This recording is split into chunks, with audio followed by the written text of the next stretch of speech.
Target simulan ngayong Marso ang rehabilitasyon sa EDSA na posible pong makaapekto sa operasyon ng bus carousel. At kaugnay niyan ay nangangambaho ang ilang commuter na madaragdagan din ang oras nila sa biyahe. Balitang hatid ni EJ Gomez. Araw-araw sumasakay ng bus si Ana papasok sa kanyang trabaho. Madaling araw pa lang umaalis na raw siya sa kanilang bahay sa Commonwealth Avenue patungo sa pabrika na pinagtatrabahuhan niya sa Balintawak. Ang biyahe raw niya tumatagal ng kalahating oras o higit pa. Kung matraffic at may pila sa EDSA bus carousel, aabot daw yan ng mahigit 1 oras.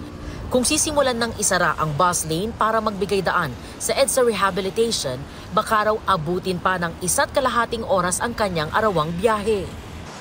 Pag ganun ang ginawa nila, hassle yun sa mga commuters. Pagka ganun kasi, ang ginagawa ko, nag-adjust ako ng oras.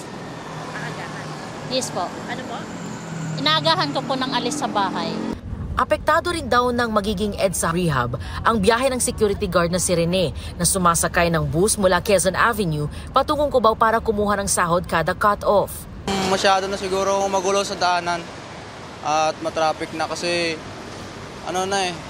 parang wala na yung mismong daanan ng bus. Hindi na makabilis kung may pasok ka, hindi na po mabilis kasi wala na sariling daanan po.